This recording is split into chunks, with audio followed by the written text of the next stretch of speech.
నమస్కారం. ఈరోజు మనం ఒక ఆసక్తికరమైన కథను విశ్లేషించబోతున్నాం. కేవలం నవ్వులు పూయించే ఒక సాధారణ ఫ్యామిలీ డ్రామా ఏమాత్రం ఊహించని విధంగా ఒక సీరియస్ కౌంటర్ టెర్రరిజం థ్రిల్లర్గా ఎలా మారుతుందో ఇప్పుడు చూద్దాం. ఇది కేవలం ఒక పెళ్లిచూపుల ముచ్చట మాత్రమే కాదు సుమా, అంతకు మించిన ఒక రహస్య ఆపరేషన్. మన కథానాయకుడు తన ద్వంద్వ గుర్తింపును, అంటే రెండు వేర్వేరు లైఫ్స్ని ఎంత అద్భుతంగా బ్యాలెన్స్ చేశాడనేది నిజంగా మైండ్ బ్లోయింగ్. అసలు ఈ కథలో ఆకస్మిక మలుపులు ఎలా వచ్చాయి, వాటి వెనక ఉన్న గూఢచర్యపు లోతులేంటి అనేది ఇప్పుడు మనం డీటెయిల్డ్గా మాట్లాడుకుందాం. కథ ప్రారంభం చూస్తే చాలా సరదాగా ఒక వింతైన వాదనతో మొదలవుతుంది. మన హీరోకి వాళ్ల ఫ్యామిలీ హడావిడిగా పెళ్లిచూపులు ఏర్పాటు చేస్తుంది.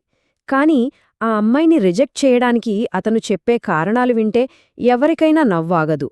ఆ అమ్మాయి జుట్టు ఏకంగా 1.5 మీటర్ పొడుగుందట.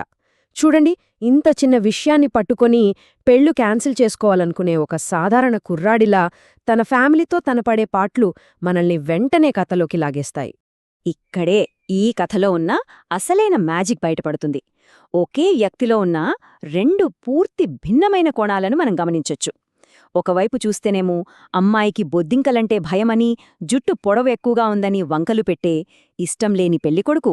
కాని మరోవైపు బాంబు పేలుళ్లను ఆపడానికి, ఏకంగా స్లీపర్ సెల్స్ నెట్వర్క్ను ఛేదించడానికి ప్రాణాలకు తెగించే ఒక ఫెరోషియస్ రహస్య గూఢాచారి.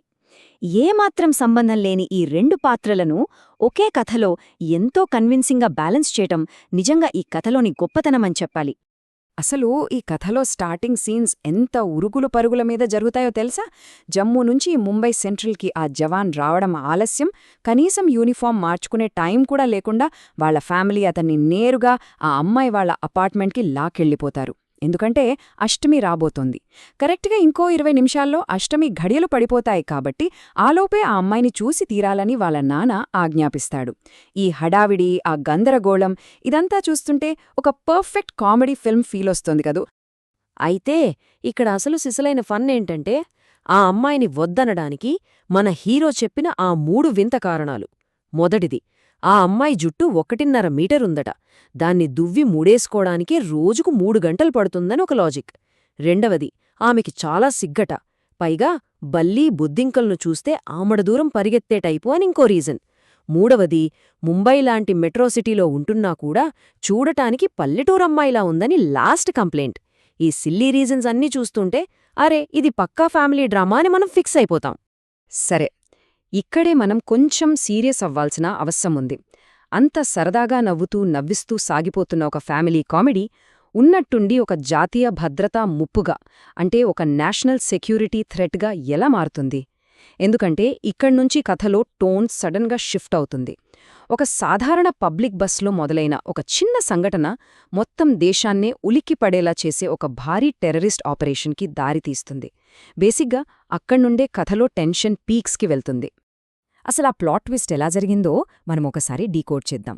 మన హీరో పోలీస్ ఆఫీసర్ అయిన తన స్నేహితుడితో కలిసి బస్లో వెళ్తున్నప్పుడు ఒక జేబు దొంగను వెంబడించి పట్టుకుంటాడు. అది చాలా రొటీన్గానే అనిపిస్తుంది. కాని ఆ దొంగ బస్లో వదిలేసి వెళ్లిన ఒక బాక్స్ను ఓపెన్ చేసి చూసినప్పుడు అందులో ఒక పవర్ఫుల్ బాంబు దొరుకుతుంది. ఆ తర్వాత క్షణాల్లోనే టీవీ వార్తల్లో వేరొక బస్సులో జరిగిన పేలుడుని చూసి వాళ్ళు షాక్ అవుతారు. అంటే ఒక చిన్న దొంగతనం కేసులాగా స్టార్ట్ అయిన ఈ ఇన్సిడెంట్ వెనుక ఎంత పెద్ద కుట్ర దాగి ఉందో ఇక్కడ మనకు స్పష్టంగా అర్థమవుతుంది. ఇక్కడ మనం గమనించాల్సిన కీ పాయింట్ ఒకటుంది. హీరోలో దాగి ఉన్న ఆ కఠినమైన కోణం సడన్గా బయటపడుతుంది. ఆస్పత్రి నుంచి తప్పించుకున్న ఒక టెర్రరిస్ట్ని పట్టుకుని అతను విచారించే తీరు నిజంగా మనకు గూస్బంప్స్ తెప్పిస్తుంది. ఒక ప్రశ్న 1 సెకండ్లో సమాధానం చెప్పాలి, లేదంటే 2వ వేలు కూడా పోతుంది అని అతను చాలా కూల్గా కాని ఎంతో కర్కశంగా వార్నింగ్ ఇస్తాడు.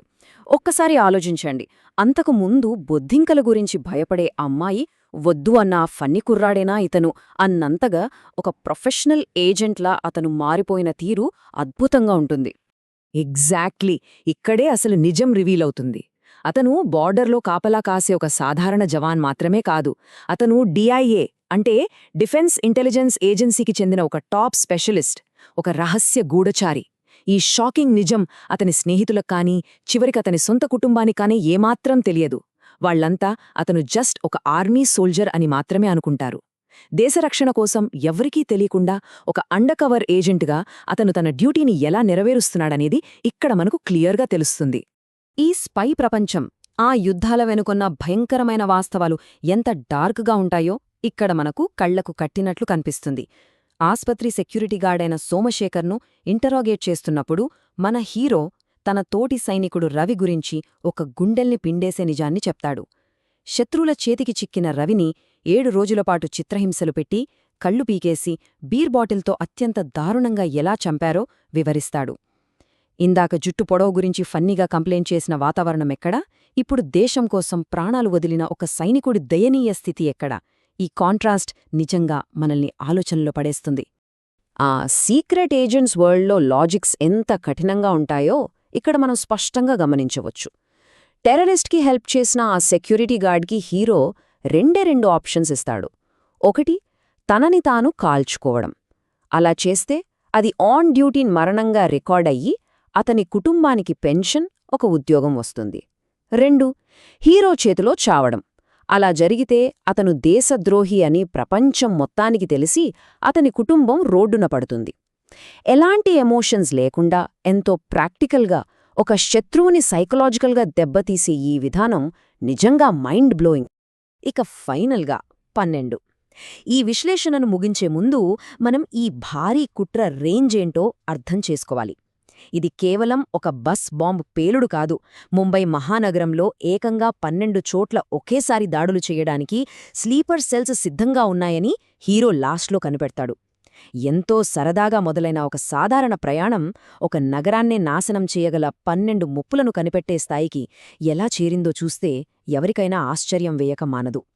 ఒకవేళ ఆ జేబుదొంగ కనుక బస్లో ఎక్కకపోయి ఉంటే ముంబై నగర పరిస్థితి ఏమై ఉండేది? ఈ యొక్క ప్రశ్నతో మీరే ఆలోచించండి. సరే, మళ్ళీ ఇంకో ఆసక్తికరమైన విశ్లేషణతో కలుద్దాం.